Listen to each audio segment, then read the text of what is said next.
வணக்கம். இன்றைய அரசியல் ஆடுகளத்திற்கு உங்களை அன்புடன் வரவேற்கிறோம். இன்றைக்கி முக்கியமான அரசியல் ஆடுகளத்தின் அலசல் என்ன அப்படிங்கிறத பார்க்கலாம். முதல் அலசல், ஸ்டாலின் மாவட்ட செயலாளர்கள் கூட்டத்தை வச்சுருக்காரு. கூட்டத்தை வச்சு அழுது புலம்பியிருக்காரு. என்ன சொல்லியிருக்காரு?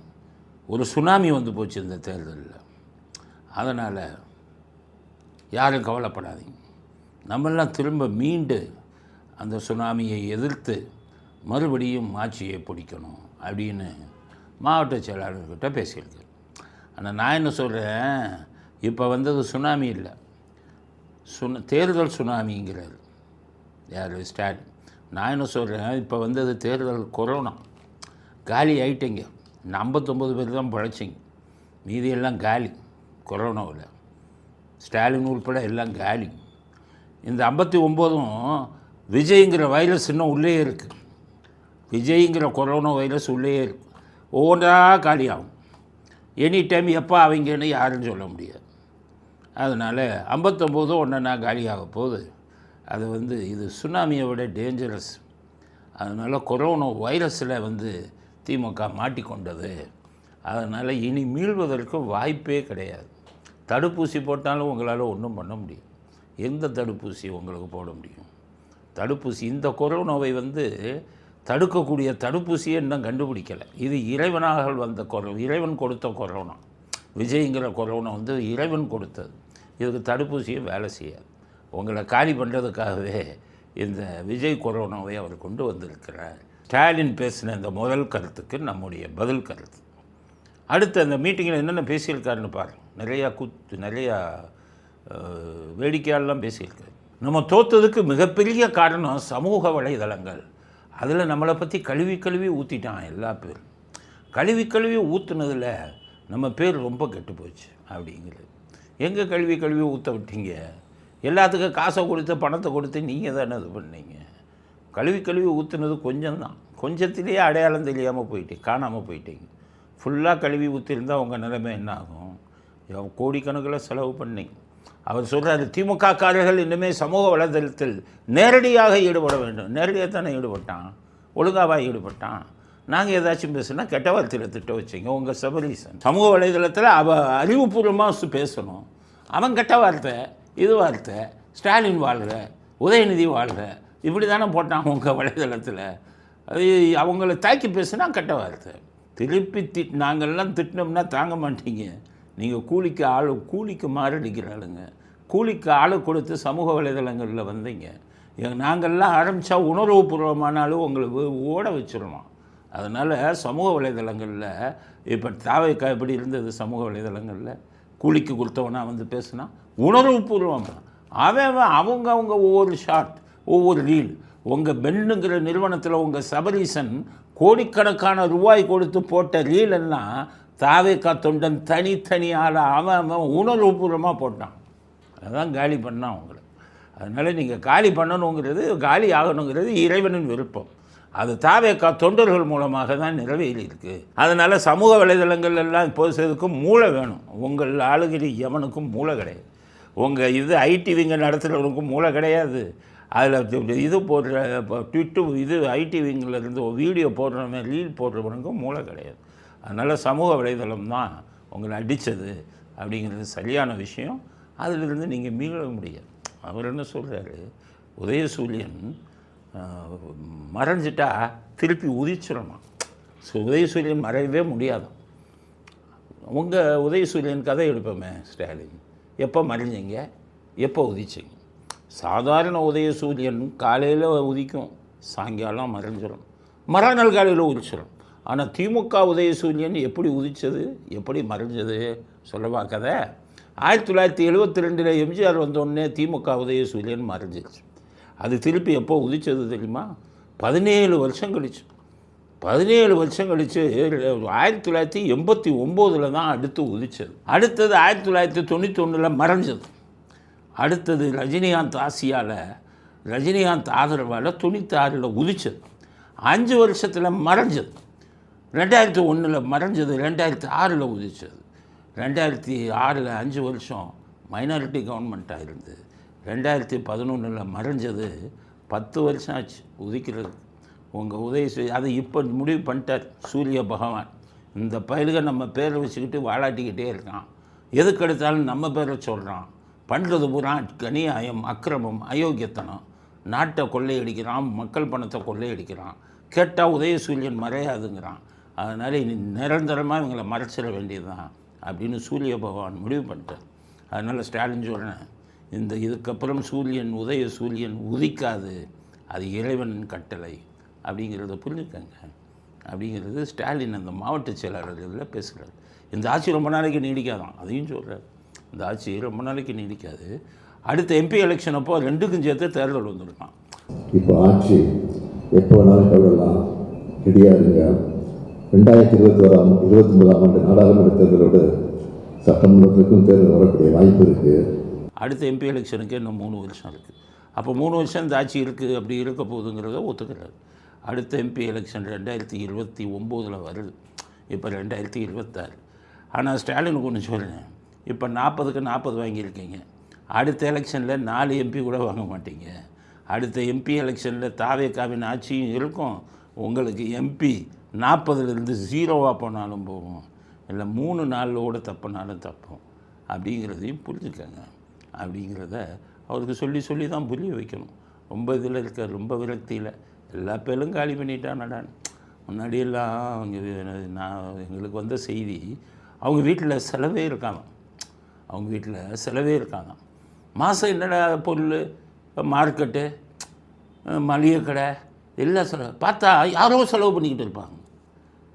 இப்போ தான் பார்த்த உடனே அவங்க என்ன பண்ணியிருக்காங்க, ஏங்க மாத செலவுக்கு பணம் வேணுமே அப்படின்னு அவர் சொல்லியிருக்காங்க. என் கையில் 10,000 தான் இருக்குது, நான் எலெக்ஷன் கமிஷனில் 10,000 இருக்கிறதா தான் கொடுத்துட்டேன், என் கையில் 10,000 தான் இருக்குது, நீ 5 வருஷமாகிட்ட செலவு கேட்கலையான்னு இருக்குது.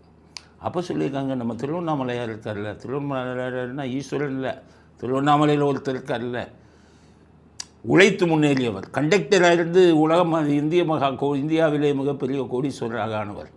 அவர் என்ன பண்ணிட்டார், அவர் தான் வீட்டுக்கு தேவையான அத்தனை பொருட்களையும் வாங்கிடுவார். இப்போ அவரே அனுப்புகிறத நிறுத்திட்டார். ஏன் நிறுத்திட்டாருன்னு கேட்டால், எனக்கு வருமானம் நின்று போச்சுங்கிறார். அப்போ அவர் கேட்டிருக்காரு, அப்போ இந்த சேகர்பாபு என்ன, நான் 4ஆம் தேதி சுவிட்ச் ஆஃப் ஆன ஃபோனு இன்னும் சுவிட்ச் ஆஃப்லேயே இருக்குங்கிறாங்க. அவரு தான் அந்த செல்ஃபை தூக்கி கொடுப்பாரு, இதை கொடுப்பார். அவராச்சும் ஏதாச்சும் பொருள் வாங்கினா வாங்கி போடுவாரான்னு பார்த்தா இல்லை. அப்போ இந்த கூட்டம் ஓசியிலேயே இது பண்ணி இப்போ எல்லாம் காலி. அவங்ககிட்ட உலகமாக கோடீஸ்வரர்கள் எல்லாமே சொத்தாக இருக்குது. கேஷ் அவங்க வச்சுக்க மாட்டாங்க. ஏன்னா இன்கம் டேக்ஸ்காரன் அடிச்சுடுவான், ஈடிக்காரன் அடிச்சுடுவான். அதனால் செலவுக்கே கஷ்டப்பட்டுக்கிட்டு இருக்காங்களாம். இவங்கெல்லாம் காலை வாரிட்டாங்க. அதனால் ஸ்டாலின் இப்போ தான் உலகத்தை புரிந்து கொண்டேன், எல்லா பேரும் நம்மளை ஏமாற்றிட்டாங்கிற விருப்பில் தான் இது மாதிரி பேசி உதயசூரியன் திருப்பி உதிக்கும் அப்படின்னு புலம்பிக்கிட்டு இருக்கு. இவர் இந்த பக்கம் புலம்புறாருன்னா அந்த பக்கம் பையன் புலம்புறாரு. பையன்னு சொல்கிறாரு, நான் சட்டசபையில் பேசுனா நீங்கள் ட்விட்டரில் போய் பதில் கொடுக்குறீங்களா அப்படிங்கிறது. நான் சொல்கிறேன், இன்னொருத்தர் எழுதி கொடுத்ததை பார்த்து பேசுகிறத விட ட்விட்டரில் போய் போடுறதுல ஒன்றும் தப்பு இல்லை. நீங்கள் ஒரிஜினலாக பேசுங்க. அவரும் இப்போ சட்டசபைக்கே ஒரிஜினலாக சொல்லுவார். நீங்கள் எழுதி வாங்கி கொடுத்துட்டு அதுவும் ஒரு முட்டாள்கிட்ட எழுதி வாங்குறீங்க, அவனுக்கு ஒரு இடமும் தெரியல, எங்களுக்கு நல்லா தீனி போடுறான். அவன் பேச எங்களுக்கு பதில் சொல்கிறதுக்கு வசதியாக இருக்குது. அவன்கிட்ட எழுதி வாங்கி இவர் பிடிப்பாராம் இவர். ஆனால் இவர் மட்டும், விஜய் மட்டும் சட்டசபையில் தான் பேசணுமா, ட்விட்டரில் பேசக்கூடாது. என்னப்பா அதை மறுபடியும் திரும்பி அறிக்கையாக விட்டுருக்காரு. என்னென்னா, புஷ்பா படப்பாணியில் ஆட்சி அமைச்சிங்கிற ஒரு புது சோஃபா போகுது. சோஃபா பின்னாடியே புது முதலமைச்சரும் அந்த வீட்டுக்கு போறாரு. புதுமையான ஆட்சின்னு சொன்னீங்க. இன்னைக்கு புஷ்பா பட பாணியில் ஆட்சி நடந்துகிட்டு இருக்கு. என்ன புஷ்பா பட பாணி? முதல்ல என்ன சொல்றாரு, குதிரை பேரம் நடந்தது விஜயின்னார். இவர் சொல்லிட்டார், வைகோ குதிரை பேரம்லாம் நடந்ததா தெரியலையன்ட்டார். என்னையா இவர் போய் காலை வருட்டார், 4 சீட்டு கொடுத்து அந்த மாதிரி பண்ணிட்டாருன்னு புலம்பி இருக்கார் ஸ்டாலின். உதயநிதி அன்பில் மகேஷ்டா பாரியா 4 சீட்டு வாங்கின கொடுத்தோம்ல, அந்த ஆள் இப்போ இது குதிரை பேரம் நடக்கலை அப்படிங்கிறாரு. நம்ம எப்படி பேசுகிறது, காலி கருத்துப்புறம் எல்லாம் வைகோவே சொல்லிட்டாரு அப்படின்னு ரொம்ப ஃபீல் பண்ணியிருக்காரு. சரி, அடுத்த பாயிண்ட்டையாச்சும் எடுப்போம், புஷ்பா படத்தை எடுப்போம். எல்லா படத்தையும் பார்த்துருவார். ஏன்னா அந்த ரெட் ஜெயண்ட்டில் இதுதானே வேலை. துணை முதலமைச்சர் வேலையெல்லாம் இல்லை, டெய்லி ஒரு 2 படம் பார்க்குறது. புஷ்பா படத்தை 2-3 தடவை பார்த்துட்டாரு, நாங்கள்லாம் பார்க்கல. அப்புறம் தான் நான் கேட்டேன், என்ன புஷ்பா படம்னு புலம்பிக்கிட்டு இருக்காரு. புஷ்பா படத்தில் அப்படி என்ன வந்தது அப்படின்னா, அதில் வந்து அந்த கட்சியை விட்டு விலகிறதுக்கு சோஃபா செட்டுக்குள்ளே பணத்தை அடுக்கி வச்சு கொண்டு வருவாங்களாம் ஒரு சீன். எனக்கு என்னமோ அது ஒரு கொடுத்த ஐடியாவாக தான் இருக்கும் உதயநிதி. ஆனால் அவர் தான் அதில் இப்போ பட ப்ரொடக்ஷன்லாம் பண்ணுறாருல்ல, அவங்க தாத்தா செஞ்ச வேலையை இவர் தான் ஐடியா கொடுத்து அந்த சீனை வச்சுருப்பார். இப்போ அதை என்ன சொல்கிறாரு, புஷ்பா பட பாணியில் விஜய் பண்ணாருங்கிறது. விஜய் திருமாவளவனை பார்க்க அவங்க பார்ட்டி ஆஃபீஸுக்கு போயிருக்காரு, கட்சி அலுவலகத்துக்கு. அப்போ வெளியிலேருந்து ஒரு சோஃபாவை கொண்டு உள்ளே போயிருக்காங்க. அதை வச்சுக்கிட்டு இது புஷ்பா படப்பாணியில் சோஃபாக்குள்ளே விஜய் வந்த பணத்தை வச்சு உள்ளே கொண்டு போகிறாரு திருமாவளவன் அப்படின்ட்டு. திருமாவளவன் சொல்லியிருக்காரு, யோ நான் ரிப்பேருக்காக சோஃபா கொடுத்தேன்யா, விஜய் வரும்போது அந்த ரிப்பேரான சோஃபா திரும்பி வந்தது, ஏன் அந்த அக்கப்போர் பண்ணுறீங்கன்ட்டு. சோஃபாக்குள்ளே பணமும் வைக்கல, ஒன்றும் வைக்கல. இந்த சோஃபாவை வச்சு பணம் பண்ணுறது, சோஃபாவை வச்சு பதவி வாங்குறதுன்னா இவங்களுக்கு கைவந்த கலை. நான் இப்போ ஒரு கதை சொல்கிறேன் கேளுங்க. சோஃபா அரசியல் கருணாநிதி எப்படி பண்ணாருன்னு ஒரு கதை சொல்கிறேன். கருணாநிதியோட 2வது மனைவி ராஜாத்தி அம்மாள் ஒரு சோஃபா கடை வச்சுருந்தாங்க. அவங்க நிறைய பேத்துக்கு தெரியாது, இளைஞர்களுக்கு. சென்னையில் ராயப்பேட்டையில் ராயல் ஃபர்னிச்சர் அப்படின்னு ஒன்று வச்சுருந்தாங்க. அவங்க கோடியாக அந்த பக்கம் கொள்ளையடிச்சிட்டு கணக்கு காமிக்காக ஒயிட் மணிக்காக ஒரு சோஃபா கடை திறந்தாங்க, ராயல் ஃபர்னிச்சர். அதில் சோஃபா. இதில் ஒரு ஆள் பார்த்தார், எத்தனுக்கு எத்தன். அவருக்கு என்ன தோணுச்சு, நம்ம திமுக சார்பில் எம்பி பதவி வாங்கணும், இந்த சோஃபாவை வச்சு ஒரு வேலை பண்ணலாமா அப்படின்னு முடிவு பண்ணிட்டு ராஜாத்தி அம்மா சோஃபா கடையில் போய் ஒரு நாளைக்கு 1 லட்சம் ரூபாய்க்கு சோஃபா வாங்குவார். டெய்லி வாரம் டெய்லி வாரத்துக்கு 7 சோஃபா வாங்கிடுவார். 6 சோஃபா. ஞாயிற்றுக்கிழமை அவங்க லீவ். அப்படியே கணக்கு பார்த்தாங்க இவங்க ராஜாத்தி அம்மா. 1 லட்சம் மாதம் 26 லட்சத்துக்கு சோஃபா வாங்கினார். அவர் பார்த்துட்டு அந்த மேனேஜர்கிட்ட, என்னப்பா ஒரே ஆள் ஒரு மாதத்தில் 26 லட்சம் சோஃபா வாங்கியிருக்காரு, பெரிய பணக்காரராக இருப்பார் அப்படின்னு கேட்டேன். அவங்க சொன்னாங்க, மேடம் அவர் வேணா உங்களை அனுப்பி வைக்கிறேன், கூப்பிடுப்பா அவரை. உடனே அவரை வீட்டுக்கு கூப்பிட்டாங்க. என்ன நீங்கள் 26 லட்சத்துக்கு சோஃபா வாங்கியிருக்கீங்க, அவர் திட்டம் போட்டாருங்கிறது உங்களுக்கு தெரியாது, என்ன இது நீங்கள் அப்படின்னு கேட்டார். நீங்கள் யார் அப்படின்னு. அவர், என் பேர் ரித்தீஷ். அப்படியா, நான் ஒரு பிஸ்னஸ்மேன். அப்படியா, பரவாயில்லையே அப்படின்னு இருக்கார். சரி, நீங்கள் அடிக்கடி நாங்கள் கடையில் சோஃபா வாங்குங்க என்ன. அவர் ரைட்டுன்ட்டு அப்படியே அங்கே இருக்கும்போது, சரி அவங்க போகும்போது அவங்க வீட்டில் ஒரு குடும்ப உறுப்பினர் பெண் இருந்திருக்காங்க. அவங்க என்ன பண்ணியிருக்காங்க, ஏங்க வாசலில் ஒரு கார் வச்சுருக்கீங்களே, ரொம்ப அழகாக இருக்கே, அது எவ்வளவு அப்படின்னு கேட்டு. இவர் சொல்லியிருக்காரு 2 கோடி தான் அப்படின்னு இருக்கு. அப்படியா, ரொம்ப அழகாக இருக்குன்னு. அப்படியா, சரி அப்படின்ட்டு போயிட்டு மறுநாள் அது ஒரு 2 கோடிக்கு அதே கார், புது காரை வாங்கி வீட்டில் வந்து நிறுத்தி, மேடம் இதை கொஞ்சம் ஓட்டி பாருங்கன்னு இருக்கேன். உடனே அந்த அம்மா ஒரு ரவுண்டு வச்சு சூப்பர்ன்னு இருக்காங்க, இந்தாங்க சாவியை வச்சுக்கோங்க, இது உங்களுக்கு தான். அவருக்கு ஒன்றும் புரியல, எனக்கா அப்படின்னு. ஆமாம் அப்படின்ட்டு, நீங்கள் எங்கள் அப்பாட்ட வாங்க, நான் உங்களை இன்ட்ரொடியூஸ் பண்ணுறேன் அப்படின்னு மறுநாள் கருணாநிதி அவர்கள்ட்ட இன்ட்ரொடியூஸ் பண்ணுறாரு. பார்த்துக்கோங்க, இவர் தான் ரித்தீஷ். சோஃபா வந்து 26 லட்சத்துக்கு வாங்கியிருக்காரு, காரை 2 கோடிக்கு கொடுத்துருக்காரு அப்படின்ட்டு. அப்புறம் ஒரு 6 மாதம் ஆச்சு, எம்பி தேர்தல் வந்தது. உடனே இந்த சோஃபா ஆசாமி அந்த 2 கோடி கார் ஆசாமி என்ன பண்ணிட்டார், அவங்க வீட்டு உறுப்பினர் பெண் உறுப்பினர்கிட்ட, மேடம் எனக்கு ராமநாதபுரம் பார்லிமெண்ட்டு தொகுதியில் திமுக சார்பில் சீட்டு வேணும் அப்படின்ட்டு இப்போ இது போட்டார் அப்ளிகேஷன். அவங்க ஆமாம் 2 கோடிக்கு கார் கொடுத்தாரு அப்படின்ட்டு, நீங்கள் கவலையப்படாதீங்க அப்பாட்ட சொல்கிறேன் அப்படின்ட்டு அப்பாட்ட போய், அப்பா சோஃபா சாமிக்கு எப்படியாச்சும் ராமநாதபுரம் எம்பி சீட்டு நீங்கள் கொடுக்கணும், அவர் 2 கோடி காரும் கொடுத்துருக்கு. உடனே அப்பா சொல்லியிருக்காரு, ஏம்மா அது நம்ம பெரிய பையன் இருக்கிற ஏரியாமா, பெரிய பையன்ட்ட அனுமதி வாங்கணும் அப்படின்னு. உடனே இந்த உங்கள் வீட்டில் இருக்கிற பெண்மணி, அவருக்கு பெரியவர் வட இதில் தென் மாவட்டங்களில் இருக்கார்ல, அவருக்கு அண்ணே ஒரு ரெக்கமெண்டேஷன்னு, ராமநாதபுரத்துக்கு நமக்கு சோஃபா 26 லட்சத்துக்கு வாங்கியிருக்காரு, அந்த சோஃபா சாமிக்கு எம்பி சீட்டு வேணும் அப்படின்னு இருக்கு. அவர் எப்படி குடும்ப உறுப்பினர்கிட்ட லஞ்சம் வாங்குறாரு பாருங்கள்.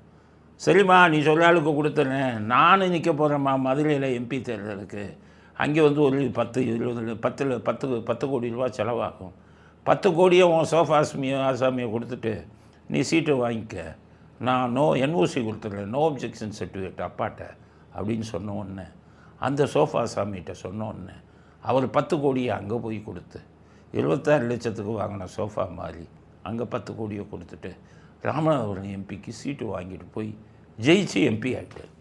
ஆக சோஃபா கதையை வந்து உதயநிதி நீங்கள் சொல்கிறதுக்கு முன்னாடி உங்கள் சோஃபாவை வச்சு உங்கள் வீட்டில் உங்கள் குடும்பத்தில் எம்பியாவே ஆக்குனாங்க. உங்களுக்கு சோஃபாவில் பணம் வச்சுட்டு போனால் இதுன்னு சொல்கிறதுக்கு யோக்கியதை இருக்கா அப்படிங்கிறத நான் சொல்கிற இந்த கதையை உங்கள் அப்பாவுக்கு தெரியுமா தெரியாதுன்னு தெரியாது. அவங்ககிட்ட கேளுங்க.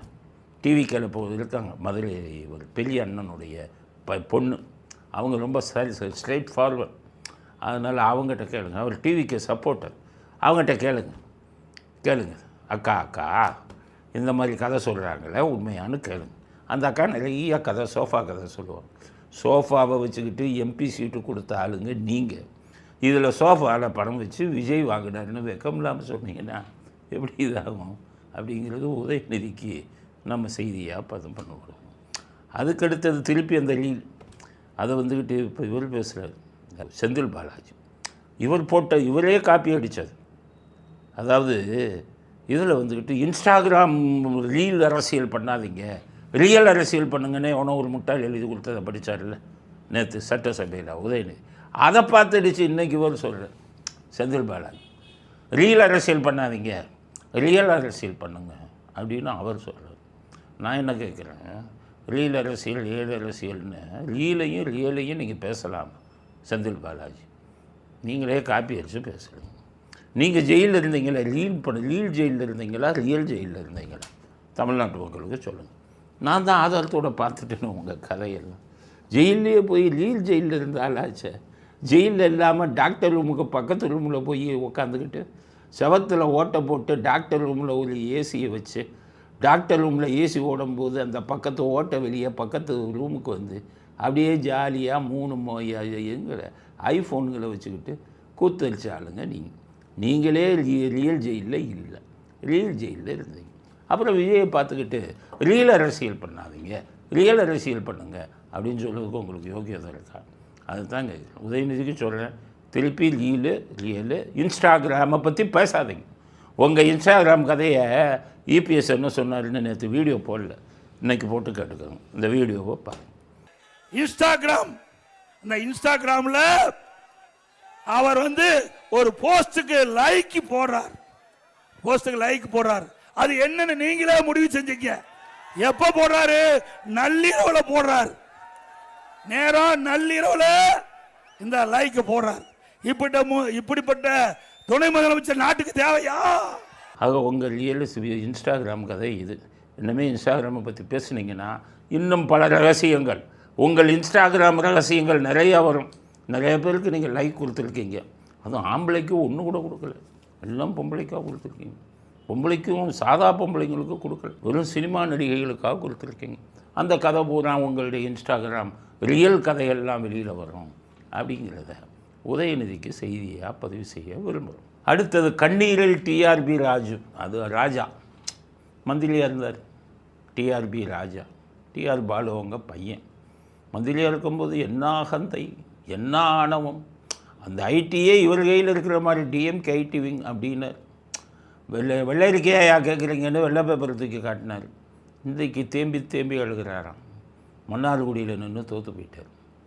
அதனால் பொதுமக்களுக்கு நன்றி சொல்லும்போது தலைவர் பாணியை கதை பிடிக்கணும். நம்ம தலைவர் குளத்தூரில் போய் அழுத மாதிரி நம்மளும் அழுகணும்.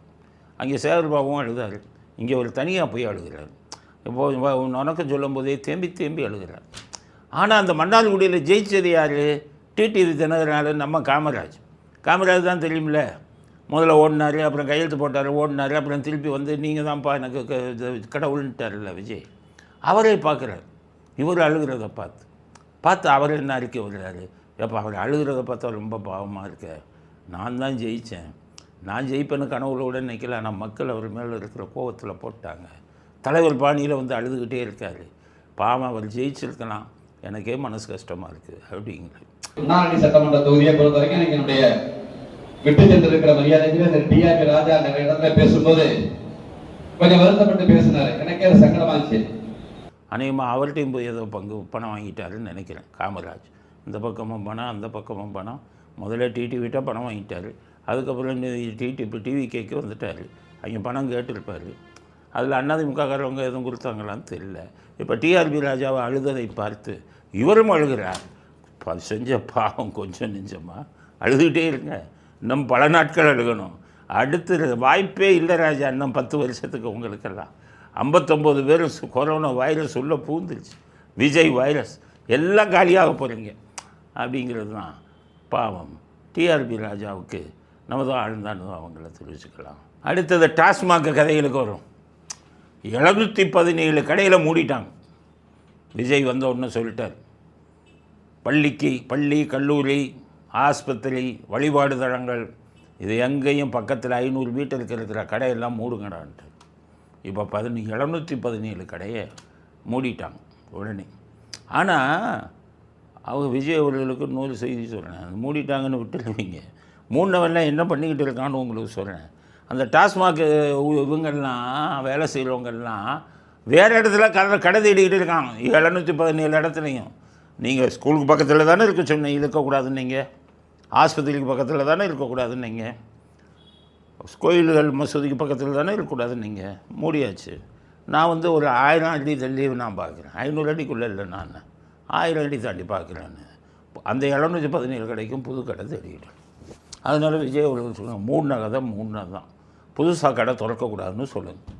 இல்லைன்னா இந்த 717 கடையும் புது இடங்களில் வந்துடும் அப்படிங்கிறத விஜய்க்கு செய்தியாக தெரிவிக்கும். அடுத்து விஜய் அவர்கள் அந்த இதில் ஒரு ஆர்டர் போட்டார். என்ன போட்டாருன்னா, அதாவது 21 வயசுக்கு கீழேயா அவங்களுக்கு இனி மதுவே கொடுக்கக்கூடாதுன்ட்டு. அப்போ என்ன பண்ணணும், வயசு சந்தேகம் வந்ததா ஆதார் கார்டை கொண்டு வாங்க அப்படின்னு சொல்லணுன்ட்டு. நல்ல விஷயம், ரொம்ப அருமையான விஷயம். 21 வயசு கீழே இருக்கிறவங்கள்லாம் குடிக்கவே கூடாது. அப்போ தான் நாடு உருப்படும். பல குடும்பங்கள் பாவம் பசங்க போதையில் போயிட்டாங்கன்னு வருத்தத்தில் இருக்காங்க. அதனால இது நல்ல முடிவு, இதை நாங்கள் வரவேற்கிறோம். ஆனால் ஆதார் கார்டுங்கிறீங்கள, திமுக காரன் ஒவ்வொருத்தரும் 4-5 ஆதார் கார்டு வாங்குறான், வச்சுருக்கான் கள்ள ஓட்டு போடுறதுக்காக. அதனால் வயசுக்கு ஏற்ற மாதிரி ஆதார் கார்டை உருவாக்குவான். அதனால் இந்த 21 வயசுக்கு கீழே இருக்கிற திமுக சிறுவர்களை கண்காணிங்க.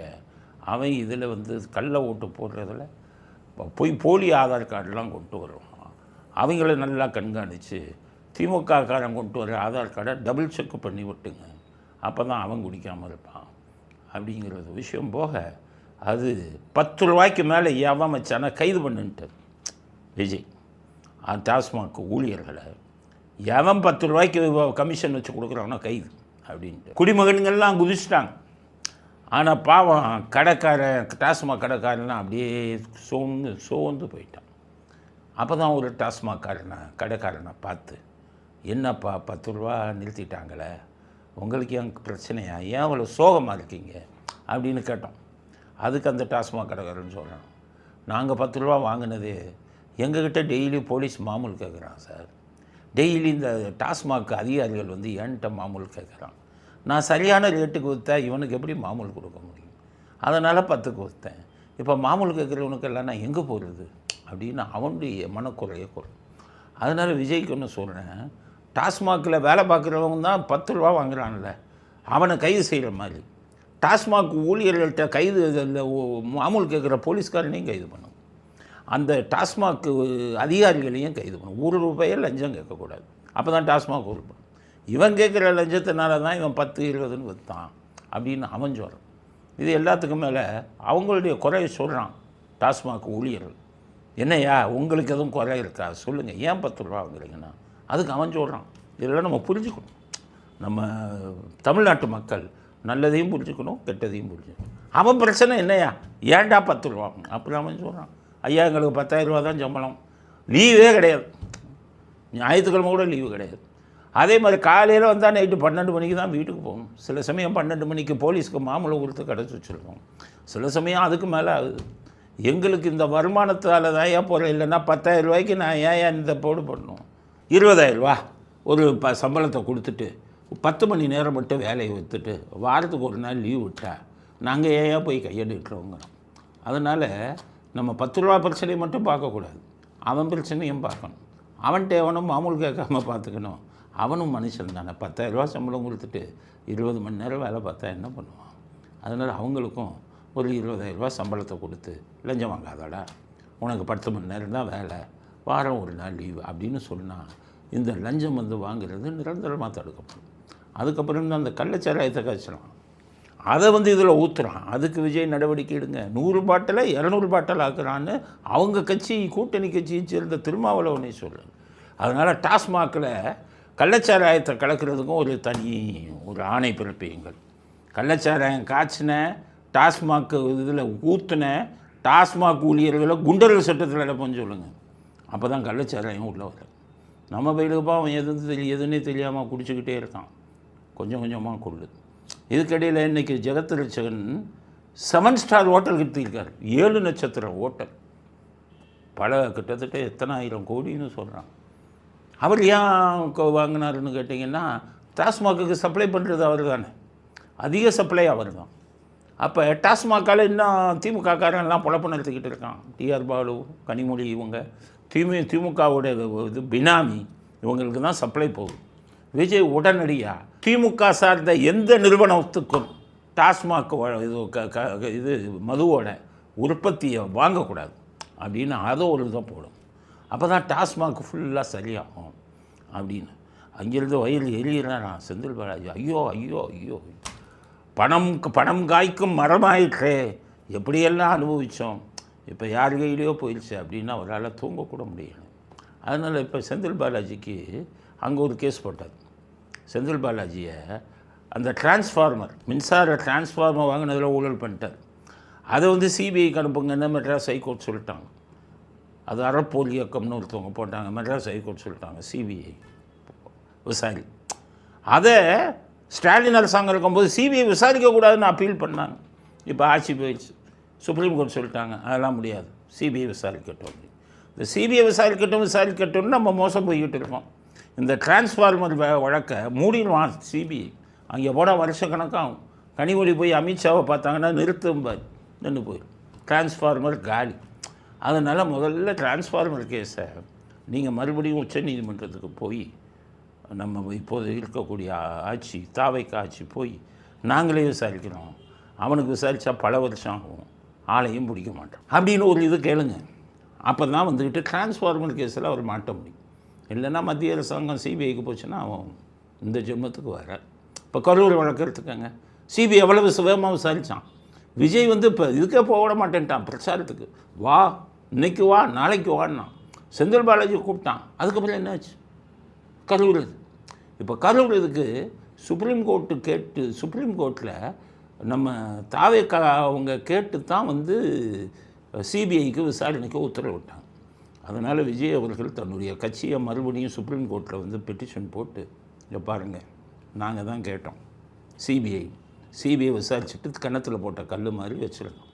அதனால் உடனடியாக அதை சிபிஐ 1 மாதத்துக்குள்ளே அதில் குற்றவாளி யார் அப்படிங்கிறத கண்டுபிடிச்சி தண்டனை வழங்கணும், அவங்கள கைது செய்யணும் அப்படின்னு சுப்ரீம் கோர்ட்டில் போய் கேடும்.